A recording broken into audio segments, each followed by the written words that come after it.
Hello everyone, I am here to help you today. I know you use this video to fall asleep, so before that, like the video and subscribe to the channel. Get comfortable and relax. Story 1. The apartment with the shadows next door. I lived in a multi-high-rise apartment complex near Ventura in Miami, Florida during my college years around 2004 to 2006. I was a young woman then, somewhere between the ages of 18 and 20. It was the first time I'd ever lived on my own. Truly on my own, far from the comfort of family and the familiarity of home.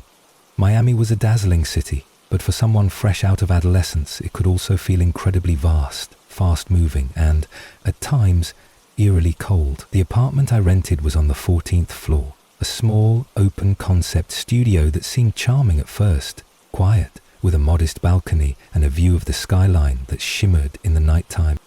The studio itself was nothing fancy. A sliding glass door that led to the balcony overlooked the combined space that served as my living room and bedroom.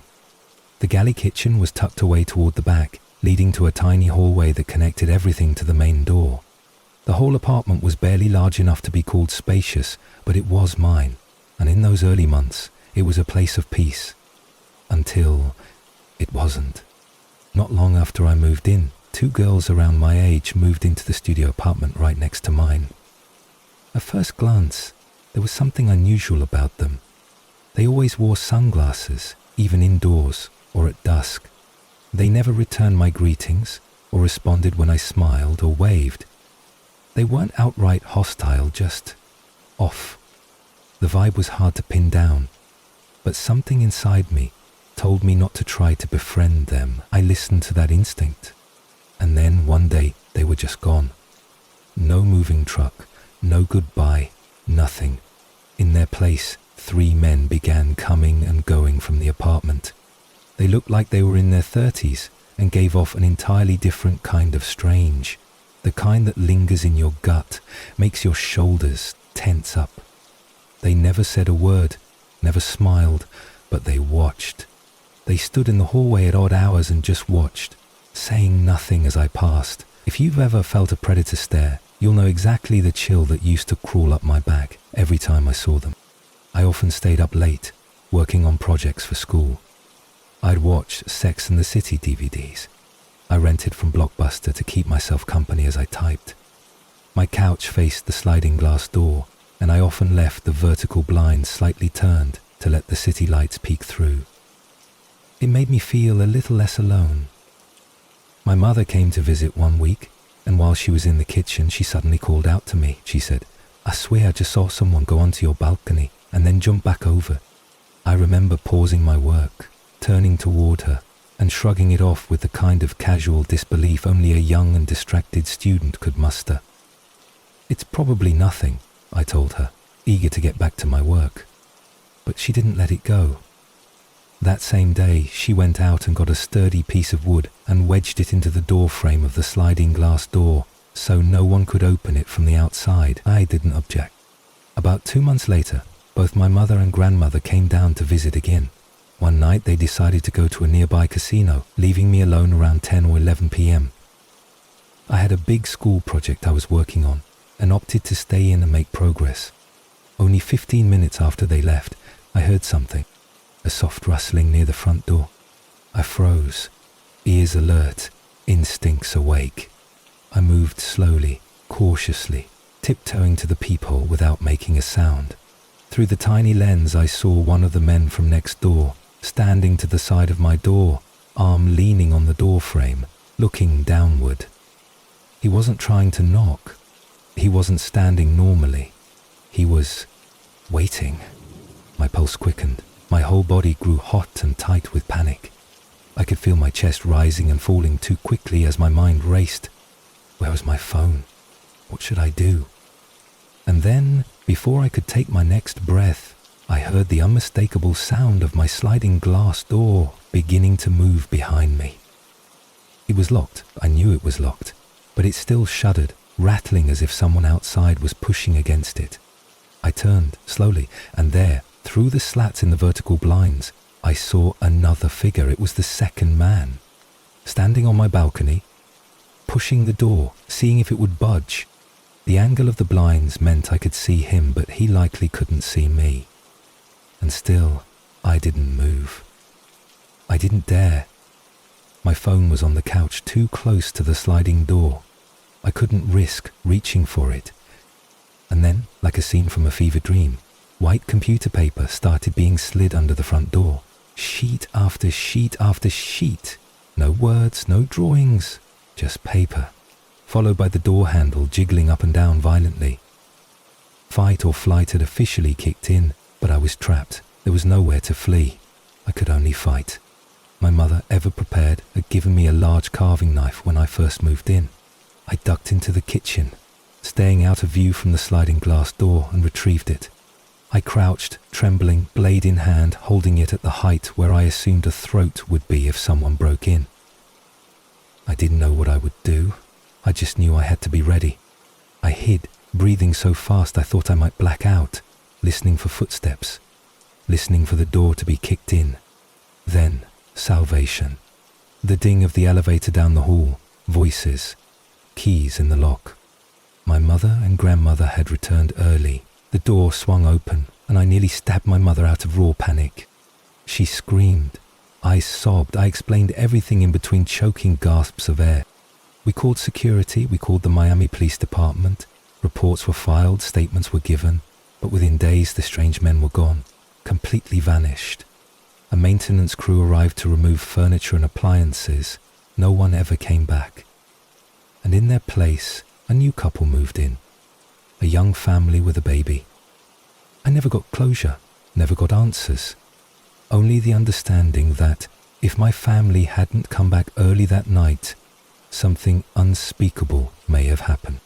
But that wasn't the end of the strange tales from that apartment. Story 2, The Woman at the Wall. It was just past midnight when I stepped outside to throw the garbage away. The night was cold, colder than it had been all week, with a sharp breeze that whispered along the walls and rustled the leaves. I was tired, ready to sleep, but I figured I'd get the trash out of the way before calling it a night. The motion sensor light above my door flickered on as I opened it, casting a faint glow across the yard. That's when I saw her, facing the corner of the wall just outside the house. At first, I thought she was a statue. She was so still, unmoving, with her back to me, her long black hair trailing down to her lower back. Her clothes seemed strange for the weather. She wore a short black leather skirt and a sleeveless blouse, her arms bare despite the chill in the air. Something about her posture unsettled me. She wasn't crying. She didn't look hurt. She just stood there, motionless, silent, and very much out of place. I took a cautious step forward, unsure whether she needed help or if I was intruding on something I shouldn't be witnessing. I called out, "Hey, can I help you?" My voice felt too loud in the stillness of the night. She didn't respond, not a word, not even the subtlest flinch, just silence.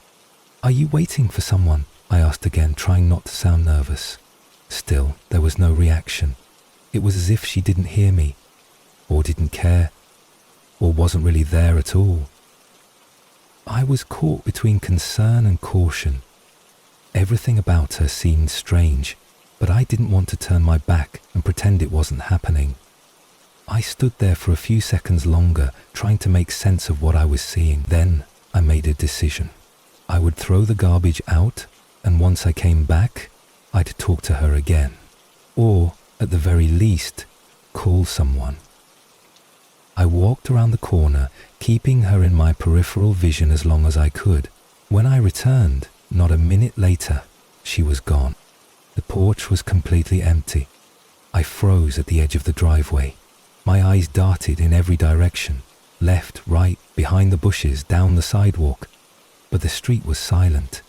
There was no one walking, no sound of footsteps, not even a rustle of movement. The air felt heavier now. The lights from the street lamps buzzed faintly overhead, casting their pale glow on a quiet that had suddenly turned ominous. She hadn't passed me. I would have seen her. There was no sound of footsteps, no door opening or closing, no indication of where she could have gone. The only place, my mind realized in a sudden, slow flood of understanding, was the house. My house. She had to have gone inside. I rushed to the front door, heart thundering in my chest, the same way it does when you're not sure if your fear is irrational or very, very real. I grabbed the handle, swung the door open and stepped inside, shutting it firmly behind me. I stood in the entryway for a moment, collecting myself, breathing slowly, listening for anything that might suggest I wasn't alone. Then I remembered the knife, a gift from my grandfather on my 18th birthday, an engraved hunting knife with a wooden handle that I kept under my bed, more for peace of mind than anything else. But now, it was my lifeline. I moved quickly to my bedroom and retrieved it, holding the handle tightly in my palm. I began checking every room in the house, starting with the obvious. The living room was clear. The kitchen, too. Nothing in the guest room. I crouched to check under the tables, behind curtains, inside closets. Each time I moved, I did it slowly, carefully. The air in the house felt wrong. Every creak of the floorboards sounded exaggerated. Every shadow seemed deeper than it should have been. Then I headed to the basement. I took the stairs one step at a time, my eyes adjusting to the dimness. The basement was cluttered. Storage bins, old furniture, tools. I checked behind everything, but no one was there. I returned to the main floor and felt a brief moment of relief. Maybe I had imagined it. Maybe she had simply walked away in the few seconds I'd turned my back. Then I heard it. Quick, heavy footsteps pounding from upstairs. My body froze, just for a second, before adrenaline kicked in. I sprinted up the stairs, gripping the knife tightly, breath ragged as I reached the top. I looked around. My bedroom door was still open, just as I had left it. The hallway was empty, but I could still feel it, the presence, the feeling that I wasn't alone. I checked the bathroom, the hallway closet, the linen cabinet, all clear. Then I noticed something odd. The front door. It was slightly ajar. I had closed it, locked it. I was sure of it, and yet there it was, opened by just an inch, letting in the cold breeze of the night. I stepped toward it slowly and peered outside. In the distance, just at the edge of the street, I saw her. That same woman, her long black hair swaying as she ran, quickly and without hesitation away from the house. She disappeared into the shadows, leaving nothing but that same eerie silence behind. I stood there, knife still in hand, as the wind whistled through the opening. After a long moment, I closed the door and locked it. Then I locked every other door and window in the house. I didn't sleep that night. I stayed up, knife close, checking the windows, listening for any more footsteps, any rustling outside, any sign that she might return. But she didn't. Nothing was stolen. No one was hurt. But something far more unsettling lingered. The idea that she had entered my home, that she had walked its halls, that she had stood only a few feet away from me before fleeing into the night. I don't know what her intentions were. I don't know why she appeared or why she vanished, but I do know that her silence said more than words ever could. It's been months since that night and I haven't seen her again, but I still think about it, about how she didn't speak, how she just stood there facing the wall, and how she somehow slipped away so quietly, leaving behind only the memory and the haunting sense that maybe, just maybe, she hadn't been alone. Story 3. The window taps and vinyl fence. There are certain moments in life when the ordinary turns on you, when the safety you thought you had, the walls around you, the dogs at your feet, the locked doors and bright porch lights suddenly feel like nothing more than suggestions. That moment for me began one quiet summer night while I was alone at home, typing my final paper at the dining room table. I was in my early 30s, single and living in a modest home nestled in a quiet neighborhood that felt as safe as any place could. It was just me and my pets, my backyard garden, and a sense of independence I'd grown to rely on. The kitchen was behind me, and a large window overlooked the backyard. It was a backyard I was proud of. 6 feet of white vinyl fencing surrounded it entirely, giving me privacy and peace. I'd poured love into that little patch of earth, planting cheerful flowers and even creating a small pond with a few lights. During the day, I kept the blinds open to take in the view, At night sometimes I forgot to close them, which was exactly what happened that night. It was late, around 11 p.m. The paper I was writing was due by midnight, and I had been laser-focused for hours, only glancing up every now and then. My dogs were asleep nearby, curled up in their usual places, and the house was quiet except for the sound of my fingers on the keyboard. I was deep into my thoughts when it happened. A sound. A sharp, deliberate tap on the kitchen window, just behind me. It wasn't subtle. It wasn't something you could mistake for a tree branch or the shifting of the house. It was intentional. My heart stopped mid-beat. I froze. My fingers hovered over the keyboard. For a long second, I didn't move. I didn't breathe. I just stared forward, unable to turn around. Slowly the realization crept in. The blinds were still open, and every light inside the house was on. Whoever was outside could see me clearly, but I couldn't see them. My dogs, usually alert to even the softest sound, didn't react. They remained asleep as if whatever was outside hadn't disturbed their senses. That made it worse somehow, like the silence of animals before a storm. I sat still for minutes, fear pooling in my chest. I told myself I was being paranoid, that it was probably just the wind or a branch or something explainable. But then came another sound, a crunch, the unmistakable sound of a heavy step on dry leaves, close, too close. Then another couple of taps, lighter this time, almost teasing. That's when I knew I wasn't imagining things, and I still couldn't bring myself to look directly at the window. The thought of seeing a face pressed up against the glass, eyes fixed on mine, was more than I could take. To my left was a door that led from the kitchen to the carport and the backyard. The handle was just within reach. I turned it slowly, careful not to make noise. I whispered to my dogs, who instantly sprang to their feet, now alert. The moment they stood up, the presence outside must have sensed a change. There was silence for 30 seconds, then the sound of someone jumping. A loud hollow thud echoed through the backyard, followed by the distinctive bang of something hitting the vinyl fence. If you've ever heard someone smack a vinyl fence, you know that sound. It carries, deep and sharp, like something hard slamming against plastic. That was enough for the dogs. They exploded into a frenzy of barking, launching themselves toward the door, teeth bared, growls fierce. I rushed to the nearest window and pulled back the curtain just in time to see a leg disappear behind the neighbor's house. Whoever had been out there had leapt the fence, run through the yard, and vanished into the night. I stood frozen in place, one hand gripping the curtain, the other still trembling. The streetlights cast long shadows over the backyard, and everything was still again. But the illusion had shattered. My sense of safety, the confidence I had in my locked doors and tall fences, was gone. That night, I didn't sleep. I sat with a metal baseball bat in one hand and a long two-pronged grill fork in the other, positioned near the front window.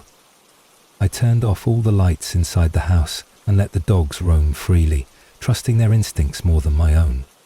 The hours crawled by, and I kept replaying everything in my mind. The deliberate taps, the heavy footsteps, the silence that followed. The worst part wasn't even the intruder, it was the knowledge that they had wanted me to know they were there. This wasn't a robbery or a simple prowler. Whoever it was hadn't just come to snoop. They came to be seen.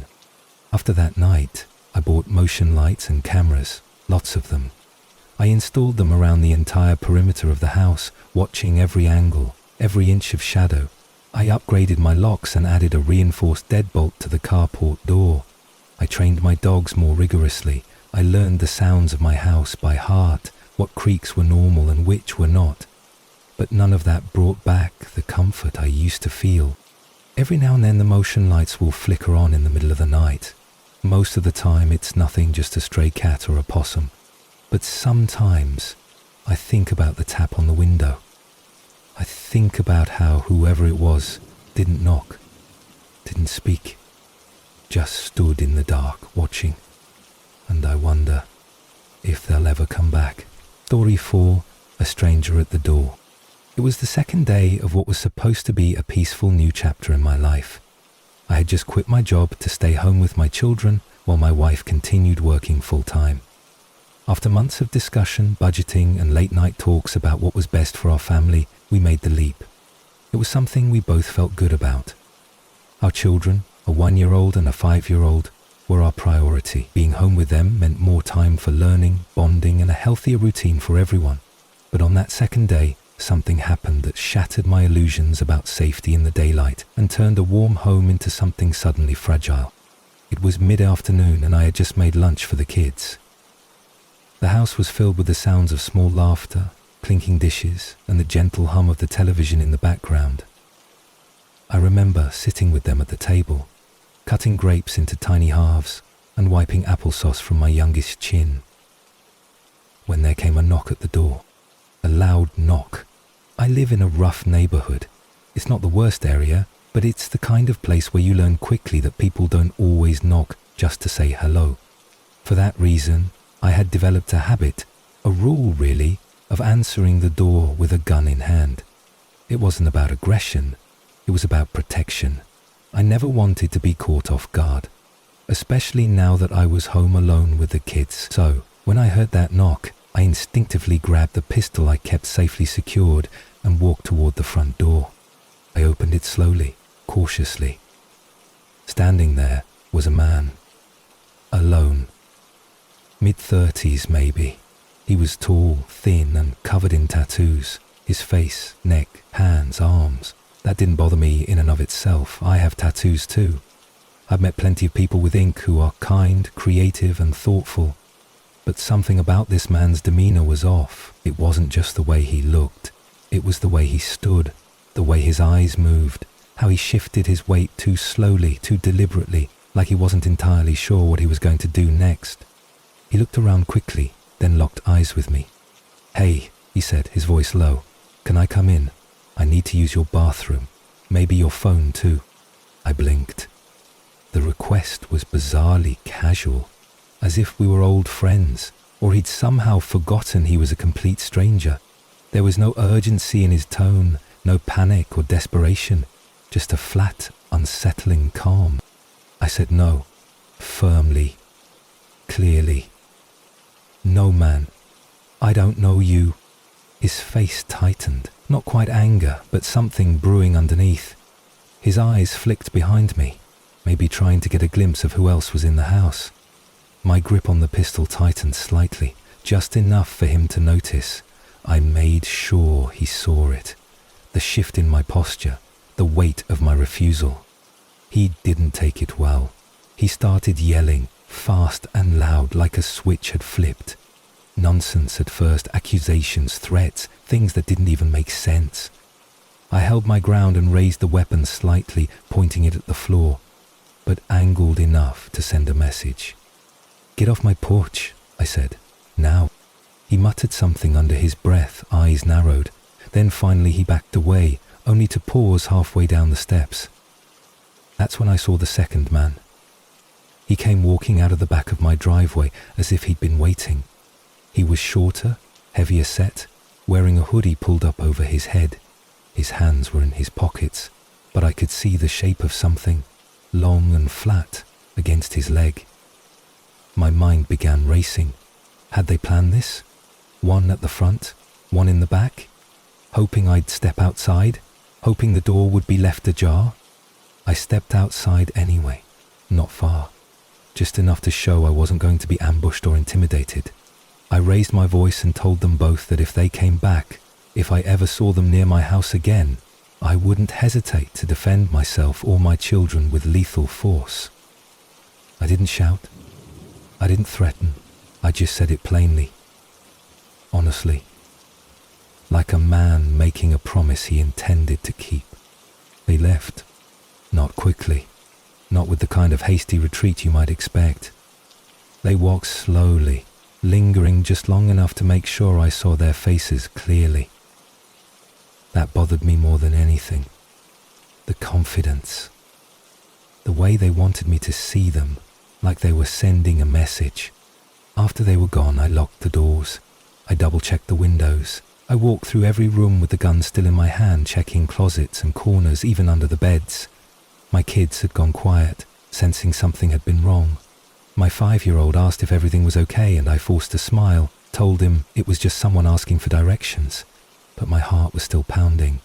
My palms were still damp. Later that night, after my wife got home and the kids were asleep, I told her everything. We talked about what had happened, what might have happened, and what we needed to do moving forward. Cameras were ordered the next day, new locks, motion detectors, a reinforced gate for the back driveway. All of it. I've always believed in being kind to people. I still do. But that day reminded me that kindness doesn't mean being careless. Trust is something you offer carefully. Not to every stranger who walks up with a story and a smile that doesn't reach their eyes. And I'll be honest, I think about that day more often than I care to admit, about what could have happened if I hadn't been ready, if I'd answered the door empty-handed, if I had stepped outside a little too far, if my children had been anywhere but right behind me, eating their sandwiches, laughing between bites. There are no guarantees in life, no perfect plans, but I do know this: I will never let anything happen to my children, not on my watch, and if that makes me paranoid, so be it. I'd rather be a cautious father than a grieving one. The neighborhood hasn't changed much since that day, but I have. I don't leave anything to chance anymore, and when I hear a knock at the door, I still answer it, but never empty-handed. Story 5. The man at the basement door. When I was a teenager, I had a tendency to lose track of time. It wasn't unusual for me to spend hours in the basement of our house, immersed in my PlayStation games, the dim blue glow of the screen my only companion through late nights and early mornings. I was around 14 or 15 years old at the time. It was a cozy routine, one I looked forward to every evening. The world upstairs quieted down, and the basement became my private world, a space that felt separate from reality, as if nothing outside those walls could ever touch me. Our house had an unusual layout, 2 front doors in a way. There was the main door at street level, and then the second set farther down the driveway near the basement. The lower entrance gave direct access to the basement level, and while we rarely used it, it was still a functional part of the house. On that particular night, I remember being especially tired, but unable to pull myself away from the screen. It was late, well past 3 in the morning, and the game I was playing had kept me glued to the couch for hours. It was one of those sessions where the rest of the world faded into the background. I had just decided to call it quits and save my progress when I heard something. My dog upstairs started barking, loudly, frantically. Now this wasn't entirely unusual. Our dog had a habit of barking at shadows, wind, or the occasional raccoon that wandered too close to the porch. But there was something different this time, something in the pitch of the barking. It wasn't just noise, it was a warning. It was the kind of bark that seems to vibrate through the floorboards and sit in your chest like a weight. Still, part of me brushed it off. Maybe a car passed by, maybe a squirrel. I stood up, stretched, and started toward the stairs. My plan was to head straight to my room and collapse into bed. But just as I reached the top step, something made me pause. Out of the corner of my eye, through the small window near the top of the stairwell, I saw movement. It was quick, just a flicker, a shadow maybe. I went to the window and peered out into the darkness. At first, I didn't see anything. The porch light cast a soft yellow circle across the yard, but beyond that, everything was drenched in shadow. I squinted, leaning closer to the glass. Then I heard it. A voice. "Hey, can I help you?" It was my dad's voice, but it sounded different, lower, calmer than usual, almost strained. I froze. The words echoed in my head, and suddenly the adrenaline kicked in. My dad wasn't the kind of man to invite conversation with strangers in the middle of the night. Something was wrong. I stood at the window, heart pounding, ears straining to catch the reply. There was none, just silence. Then I heard my dad again. "Sorry, you have the wrong house, get off my property." That was it. No arguing, no confusion, just a firm dismissal. And then I saw him, the man. He stepped back into view beneath the porch light, just enough to be partially illuminated. He was wearing a white sleeveless shirt, cargo pants, and sneakers. His face was hard to make out, but his posture was odd, too relaxed, too slow. He lingered at the edge of the walkway as if unsure of what to do next. Then he turned and began to walk down the path toward the street. But halfway down he stopped and turned back.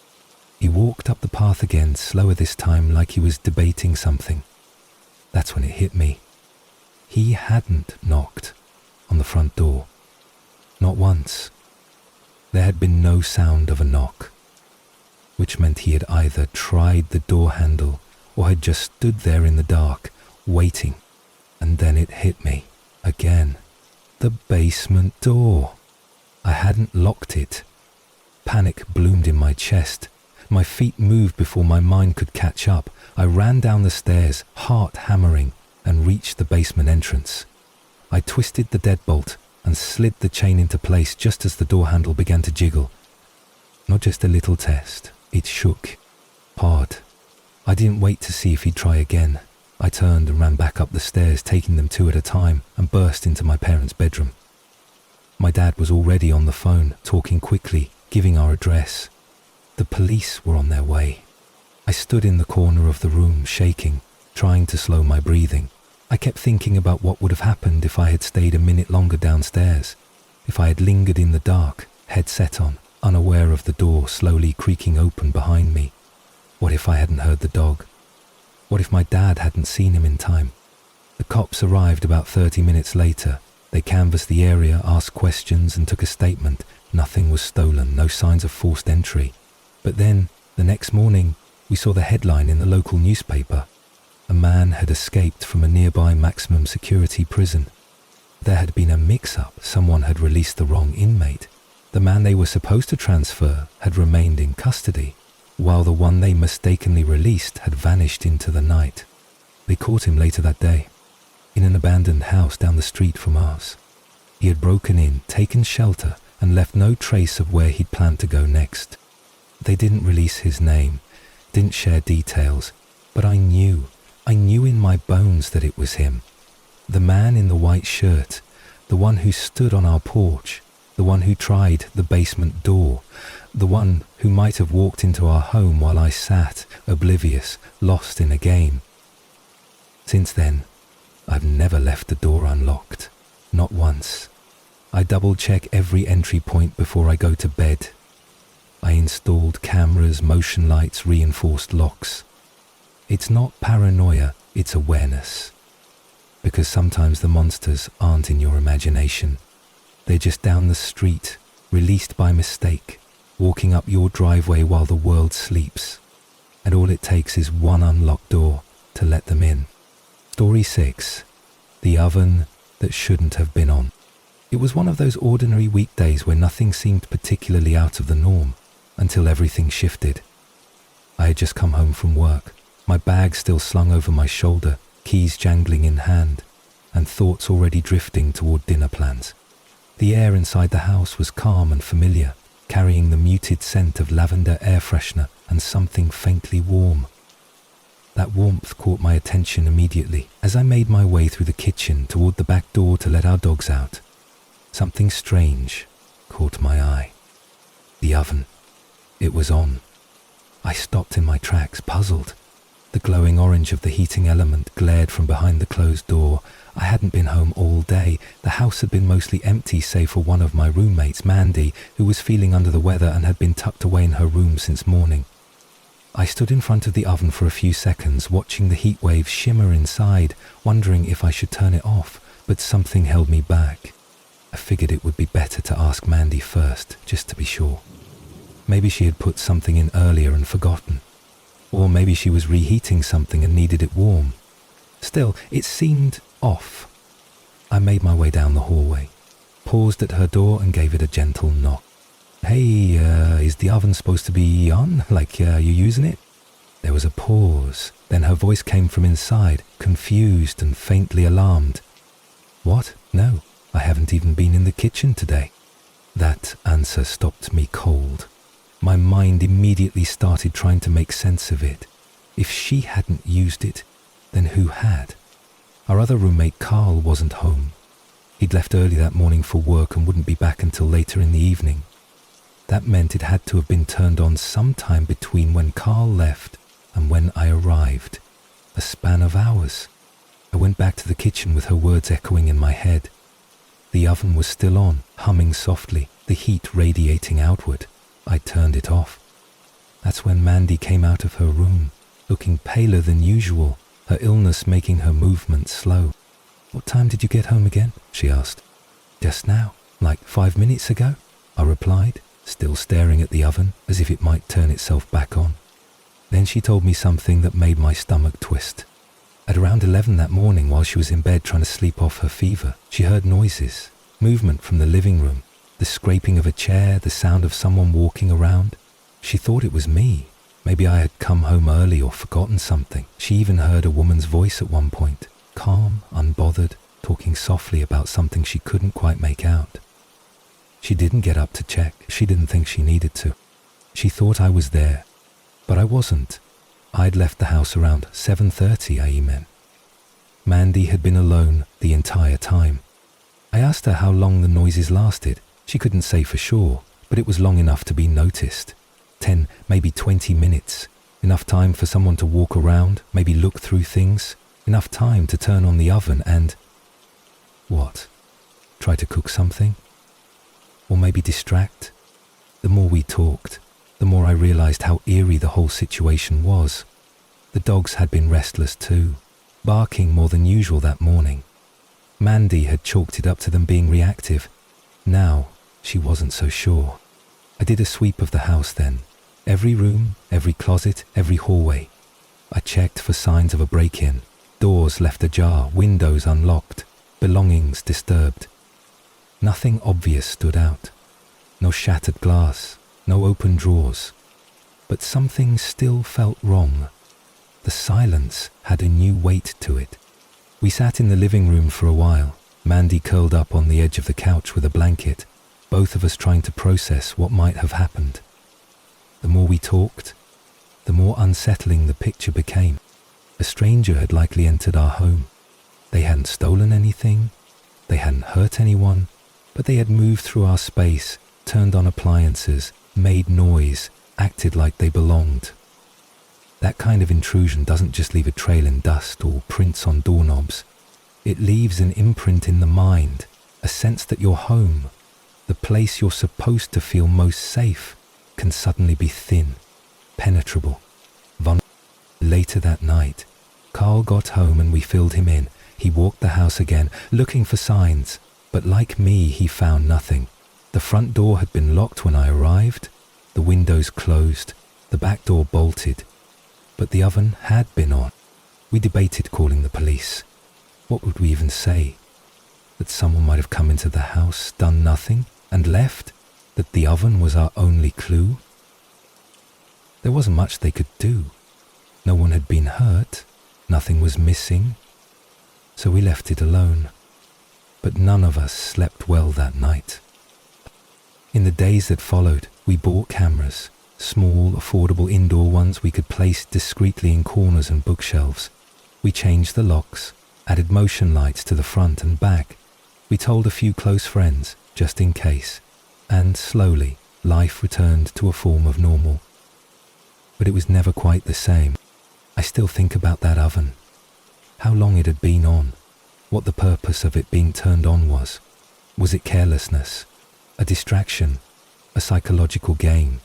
And the voice Mandy heard, was it someone talking to themselves? On the phone? Or were there two people? The scariest part is not knowing the intent. Because in some ways, it's almost worse than theft or vandalism. The idea that someone might enter your home just to be in it, to exist in your private space, surrounded by your belongings, your scent, your memories, and then leave, quietly, without a trace. That lingers. We'll never know who it was. We'll never know how they got in or if they ever came back. But sometimes, when I walk through the house alone, I still glance at the oven, just to be sure. Story 7. The Woman Who Left a Note. There are moments in life that creep up on you like a shadow, stretching slowly at dusk, silent, unnoticed at first, but growing darker the longer it lingers. This particular moment came during a lazy summer afternoon, the kind where heat hangs heavy in the air and the only sounds are the hum of a fan and the muffled chatter of a video game in the background. My cousin and I were spending the day together at her house, passing the time playing Seven on the old GameCube. We were young, carefree, and fully immersed in the world of pixelated espionage, completely unaware that real danger was about to slip silently into our world. The television was turned up louder than usual. We'd been laughing, arguing over strategies, throwing popcorn at each other in between matches. Nothing seemed out of place, nothing, until we heard it. A sharp, glassy sound, like something shattering on tile. We both stopped mid-sentence and stared at each other. The game was paused instantly. Our bodies tensed, senses heightened. The house, which had been buzzing with light-hearted noise, suddenly felt too quiet. "What was that?" I whispered, though we both knew the answer. Glass, and not just a plate falling off a counter. It was the unmistakable sound of a window breaking.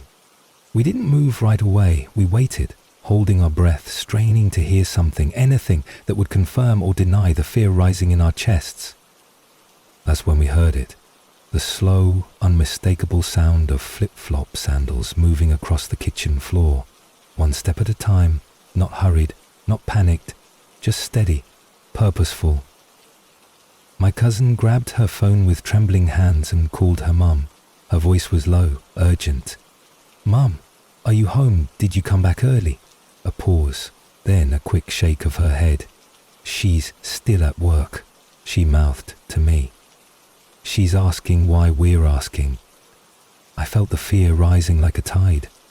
We weren't imagining this. Someone was inside the house. Her mum reacted instantly. She told us to crawl out of the bedroom window and run to the neighbor's house as fast as we could. She said she would call the police right away. The window in her room was low, leading straight to the backyard just beside the gate. We didn't waste time. We shoved open the window, slipped out and ran, barefoot, breathless, not looking back until we were pounding on the neighbor's door, hearts slamming against our ribs like fists on a wall. The police arrived not long after, followed by my aunt. They searched the house thoroughly. The back door had been broken into. A small window on it had been shattered, the glass scattered across the kitchen tile. Someone had reached through and unlocked the door from the inside. There were clear signs of movement. Papers shifted, drawers slightly opened, footsteps visible on the recently mopped floor, but the intruder was gone. That should have been the end of it. A burglary interrupted, a close call. But there was more. On the dining table, among the scattered papers, sat a note. Not long, not rambling, just a few lines scrawled in angry, uneven handwriting. It was directed at my aunt, accusatory, dark, personal. The police took it as evidence, and I didn't get to read the full thing, but what I did see was enough to make my skin crawl. This wasn't random. It wasn't just a break-in for valuables. This was personal. As it turned out, my aunt had recently started dating someone new, a man named Josh. He was a kind man, soft-spoken, easygoing. We all liked him, but he came with a past. His ex-wife, as we would soon find out, had a reputation, not just for jealousy, but for erratic, unpredictable behavior. Josh had mentioned once in passing that she'd struggled with mental health issues, that they hadn't parted on good terms, and that she had a habit of showing up unexpectedly, but no one expected this. She had followed him, found out where my aunt lived, and when she knew my aunt wouldn't be home, she broke in. She rifled through drawers, she moved things, she left that note. The police later confirmed it was her. Eventually she was found and arrested. I don't know all the details of what happened after that, whether charges were filed, whether she served time, but the aftermath was deeply unsettling. We later found out that she had suffered from severe bipolar disorder and had experienced multiple psychotic episodes in the past. Her mental health had deteriorated even further in the months following her divorce. A few weeks after the incident, she ended her own life. She left behind a son and daughter, kids who had gone to school with us, kids we had known for years, seen at birthday parties, sat next to during class assemblies. It was tragic, heartbreaking, and horrifying all at once. For a long time after that, the house didn't feel the same. Even though the windows were fixed, the locks replaced, and new security measures added, the sense of safety had been broken in a deeper way. My cousin had trouble sleeping. So did I. Every creak of the floor, every gust of wind against the shutters felt like someone returning. I found myself staring at doors longer than necessary, checking the windows more often than usual. We learnt a lot from that experience, about how thin the veil between normal and terrifying really is, about how quickly things can turn from peaceful to panic. But mostly, we learned that sometimes fear doesn't come from a masked stranger in the night.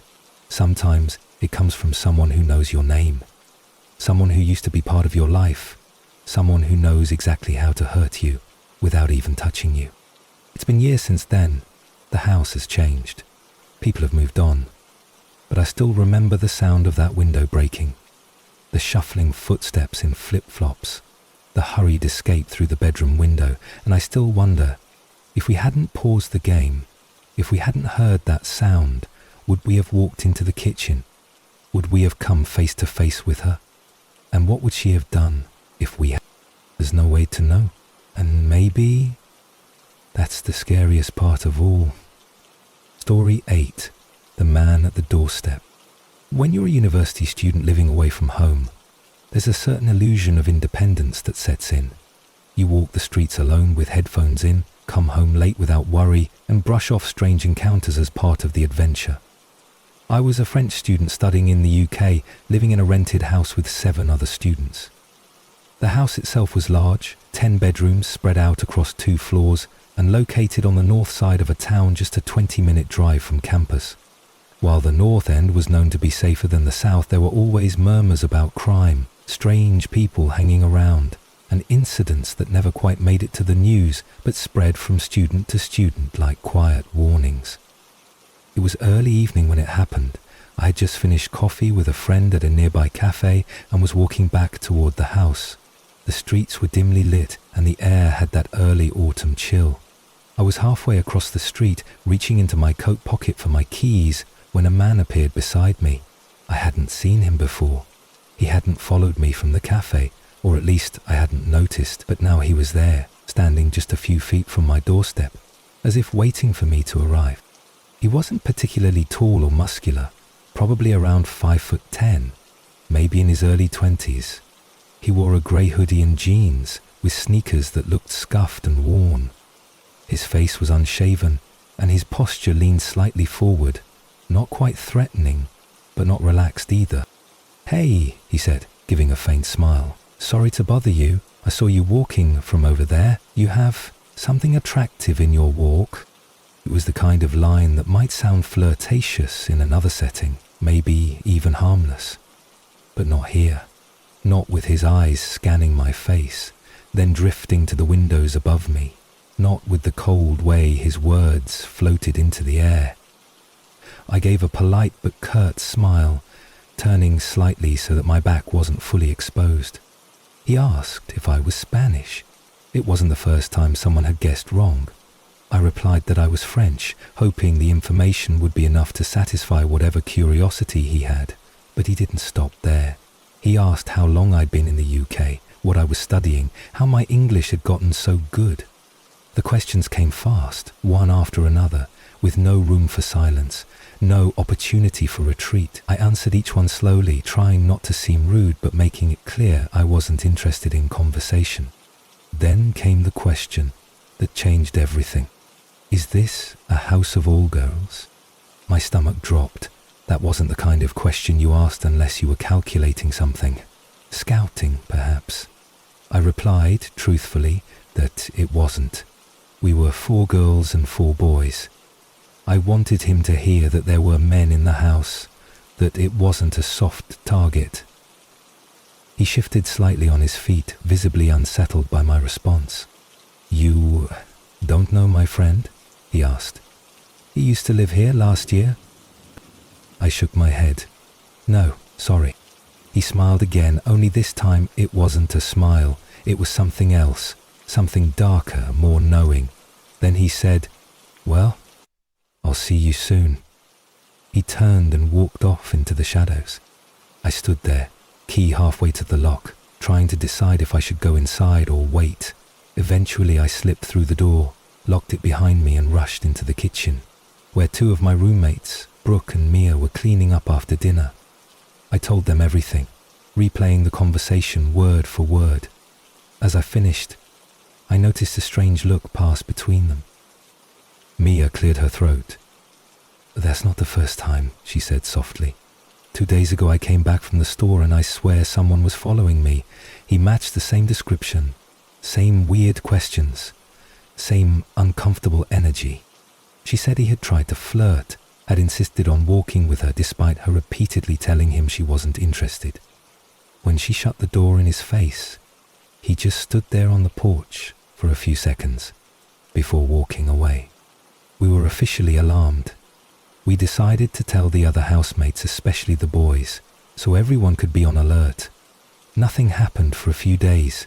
We looked over our shoulders, watched the windows at night, and kept the doors locked even during the day. Then the alert came. It was a message from the student union. A young woman had gone missing on the south side of town. Authorities suspected a kidnapping. Students were urged to travel in pairs and avoid walking home alone at night. The news spread fast, everyone whispering about it in lecture halls, in cafeterias, on buses. 2 days later, they found her body near the riverside. A few hours after that, the police released a photo of the man they had taken into custody. It was him, the man from my doorstep, the one who said he'd see me soon. The realization hit all of us like a wave. Mia broke down in tears. Brooke went silent. I felt numb, like the world had momentarily tilted sideways. It wasn't just a strange encounter. It wasn't just an unsettling conversation. It was a near miss, a narrow escape, a roll of the dice that happened to fall in our favor. And the worst part? He had followed me home. He knew where I lived. He had stood close enough to touch me, smiled while asking questions meant to map out vulnerabilities. He had scouted our house, measured our routines, calculated his next steps. I still live in that town.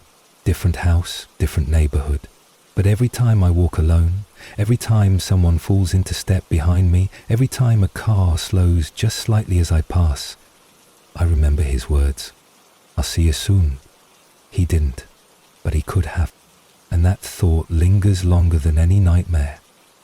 Story 9, Camo Man at the Door. When you're in 7th grade and just starting to get the taste of freedom that comes with being left home alone, there's a certain pride that bubbles up. It's like stepping into the world of grown-ups for the first time. No one telling you what to do, no need to share the TV remote, and an endless stretch of time where you get to be completely in charge of yourself. At least, that's what I thought the first time my parents agreed to let me stay home alone while they were out. It wasn't for long, maybe an hour or so, but to me, it felt monumental. It happened one chilly autumn afternoon, the kind of day where the skies are flat grey and the wind carries the scent of damp leaves. I had the flu and managed to convince my mum not to call my grandmother to come babysit me. I had pleaded with her, saying I could handle it, that I just wanted to relax, maybe nap and watch TV in peace. After a brief debate, she gave in, but not before giving me a familiar lecture. Don't answer the door. Don't answer the phone unless it's us. And don't tell anyone you're alone. I nodded along, already plotting my marathon of cartoons and the stack of magazines I planned to flip through. As soon as the front door shut behind her, I wrapped myself in a blanket, made a mug of tea, grabbed a box of crackers and planted myself in front of the living room TV. It was blissful in its simplicity. I watched shows I wasn't usually allowed to watch during the week, and eventually dozed off into that pleasant kind of half-sleep where dreams and reality blur at the edges. Everything was quiet, still, safe. Then I heard it. A crash, not from the television, not from the usual creaks of the house settling. It was sharp, sudden, and very real. My eyes flew open. I sat up, my body instantly awake and alert despite the lingering fever that clung to my skin. I strained to hear, trying to determine what had fallen. A few seconds passed and then I heard the sound of scraping metal against metal. Then, unmistakably, the sound of a door handle rattling. I froze. We had a unique glass ornament that hung near the front patio, one of those decorative temperature gauges filled with little coloured liquid orbs that floated up or down depending on the temperature. That was what had shattered. I was sure of it now. It must have fallen off its hook. But how? There hadn't been any wind, no slamming doors. Something had knocked it over. I stayed still, ears tuned to every sound. And then came the slam. Someone hit the front door, hard, once, twice, then a third time. Each time it shook the frame, the sound vibrating through the house and through my bones. It wasn't a knock. It was someone trying to break it down, trying to get inside. I scrambled up, heart thudding wildly, and attempted to hide. The couch was large, and in a moment of desperation I tried to wedge myself behind it, but it was no good. My ribs were above the couch, back, leaving half my body exposed. I panicked, wriggled. Slam number 4 echoed through the house, and I just knew that the door was about to give way. And then it did. The wooden door splintered inward, and standing there, framed in the doorway, was a large man in camouflage pants and a green military-style jacket. He looked shocked, startled even, as if he hadn't expected anyone to be home. I don't remember every detail of his face, but I remember his expression, a mix of confusion and calculation. He froze. I froze. It felt like a full minute passed, though I'm sure it was only a few seconds. I screamed. A full-throated, panic-stricken scream that tore through the house. It was raw, involuntary, and desperate. I screamed as if it were the only weapon I had, the only way I could possibly fight back. The man turned and bolted. He didn't say anything, he didn't reach for me, he didn't even shut the door behind him, he just ran. I struggled to untangle myself from the couch and stumbled toward the phone. My hands were shaking so badly that I misdialed 3 times before finally calling my stepdad. He picked up, and I blurted everything out in a rush of panicked sobs and fragmented sentences. But then something happened that made the fear worse. He hung up. No warning, no stay calm, no we're on the way, just silence. I started to cry harder, sure that I had been cut off, that I was alone again. I ran to the bathroom, the only room with a lock, and shut myself inside. I crouched behind the door, knife in hand, praying that whoever had just broken in wouldn't come back, that he hadn't just gone to get something or someone. Minutes crawled by. I stayed quiet, listening for footsteps, the creak of a floorboard, the squeak of a door hinge. Then I heard voices, my mother's, my stepdad's, then deeper voices, men's voices, asking questions. I unlocked the door and stepped out cautiously. There, in the living room, were my parents and 2 uniformed police officers. I told them everything I could. They asked for a description. I tried to recall every detail, his size, his clothing, the way he looked surprised. They listened patiently, took notes, and reassured me. The officers told us that there had been a string of break-ins in the neighborhood over the past few weeks. They believed that the man thought no one was home and simply picked the wrong house at the wrong time. That explanation made sense, on paper, but there were things that didn't sit right. The aggression, the way he had slammed against the door, the fact that he broke a window or knocked something down before ever trying to open the door, that didn't feel like a simple burglary. It felt like something else, something more personal, or more dangerous. They never caught him. The police canvassed the neighborhood. They asked around, but no arrests were made, no follow-up ever came. As far as I know, they never even got a lead. For weeks afterward, I couldn't sleep. I would wake up at every creak and clang. I started double and triple checking every lock, every latch, every window before going to bed. I refused to be left alone, even during the day. My sense of safety had been fractured. There's something about seeing your front door break open that never quite leaves you. Years have passed since that day. I've moved on, grown up, but that memory still sits at the back of my mind. A reminder, not of weakness, but of awareness, that danger doesn't always announce itself with a scream. Sometimes it comes silently, a shadow behind the door. And when it arrives, you don't get to rehearse your reaction. You just scream and hope someone listens. And I'm grateful someone did.